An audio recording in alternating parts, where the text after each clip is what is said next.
Hi friends, ഇന്ന് ഞങ്ങളൊരു കരിമീൻ കറി വെക്കുന്ന വീഡിയോ ആയിട്ടാണ് വന്നിരിക്കുന്നത്. ഇത് എൻ്റെ കൂടെ ഇന്ന് അമ്മയുണ്ട്. ഞാനും അമ്മയും കൂടെ ഇന്ന് ഒരുമിച്ച് ചേർന്നിട്ടാണ് ചെയ്യുന്നത്. ഒരു സ്പെഷ്യൽ കരിമീൻ കറി. അമ്മയുടെ കരിമീൻ കറി ഭയങ്കര ടേസ്റ്റ് ആണ്. അപ്പോൾ ഒരു സ്പെഷ്യൽ കരിമീൻ കറി ചെയ്യുന്ന വീഡിയോ ആയിട്ടാണ് ഞങ്ങൾ ഇന്ന് വന്നേക്കുന്നത്. നമുക്ക് നോക്കാം അമ്മ എങ്ങനെ കരിമീൻ കറി വെക്കുന്നതെന്ന്. ചട്ടിയിൽ നമ്മൾ എണ്ണ ഒഴിച്ചിട്ടുണ്ട്. ഇനി എണ്ണ ഒന്ന് ചൂടായി വരും. ഓക്കെ അമ്മ, ഇന്നത്തെ കറിക്ക് എന്തൊക്കെ സാധനങ്ങളാണ് നമുക്ക് വേണ്ടത്? ഇന്നത്തെ കറിക്ക് ചെറിയ ഉള്ളി, ഇഞ്ചി, തക്കാളി ഒരെണ്ണം, കറിവേപ്പില, ഒരു ചെറിയ ഉടമ്പുളി, പച്ചമുളക്, പിന്നെ രണ്ടാം പാലും മൂന്നാം പാലും കൂടി ഒന്നിച്ച് അരിച്ചെടുത്ത് തലപ്പാല് മാറ്റി വെച്ച്. പിന്നെ നമ്മുടെ മെയിൻ സാധനം കരിമീൻ. നമ്മൾ ഇഞ്ചി ഇടാൻ പോണ്. ഇഞ്ചി ഒന്ന് മൂത്ത് കഴിയുമ്പോൾ കൊച്ചുള്ളി ഇടും.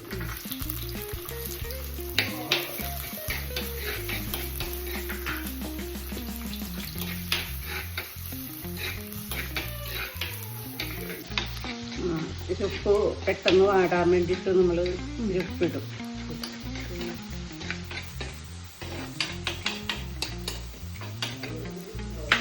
നമ്മൾ പച്ചമുളക്, കറിവേപ്പില, പുളി ഇട്ട് ഒന്നുകൂടി വഴറ്റി എടുക്കും.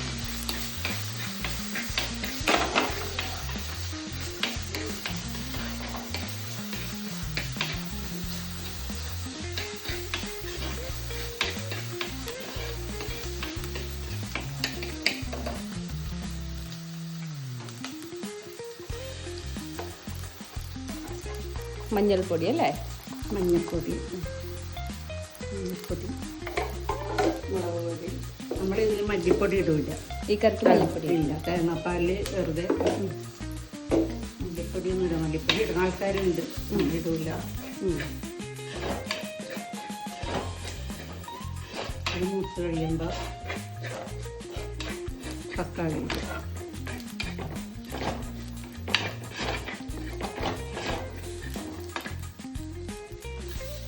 കളത്തിന് വഴിക്കും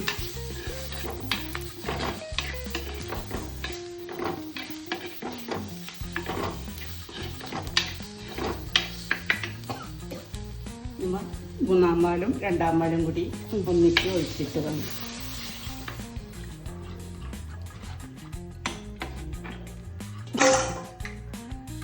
ഉപ്പിട്ട് തിളക്കിയിട്ട് നമുക്ക് നടത്തി കൊടുക്കാതെ മീൻ വെള്ളം അരവത് ഇറച്ചി. ഈ മീൻ ഇതിന് നമ്മൾ ഓരോന്നിട്ട്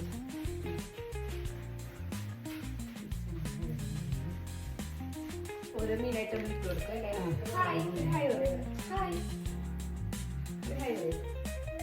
അധികം വേവില്ലല്ലോ.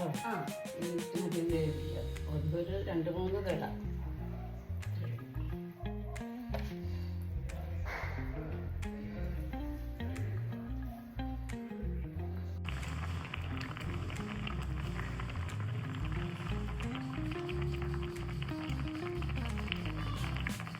നമ്മൾ തലപ്പാലി ഒഴിച്ച് ഇറക്കാൻ വേണ്ടി ചിറ്റിച്ചിട്ട്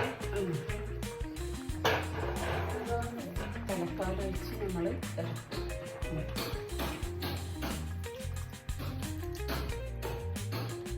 ഒരു നുള്ളു ഉപ്പിടും. ഒരു പാലിന്റെ ടേസ്റ്റ് മാറാൻ വേണ്ടിട്ട് അല്ലേ? ഇത് ചൂട് നോക്കണ്ട. ചൂടായി ഇടുന്നതോ. കരിമീൻ റെഡിയായി. പാലിൽ വെച്ച കരിമീനാണ് റെഡിയായി. ചൂട് വന്ന് തിളക്കേണ്ട ആവശ്യമില്ല. ഇല്ല, ഒന്ന് പതഞ്ഞ് വന്നാൽ മതി. കരിമീൻ റെഡി. ഓക്കെ, അങ്ങനെ നമ്മുടെ കരിമീൻ കറി ഇവിടെ റെഡി ആയിട്ടുണ്ട്. ഇത് നല്ല അടിപൊളി കറിയാണ്. കറി റെഡി ആയിട്ടുണ്ട്. എല്ലാവരും ഒന്ന് ട്രൈ ചെയ്ത് നോക്കണേ. ചാനൽ ഇഷ്ടപ്പെട്ട ലൈക്ക് ചെയ്യുക, ഷെയർ ചെയ്യുക, സബ്സ്ക്രൈബ് ചെയ്യുക. Thank you. Bye bye.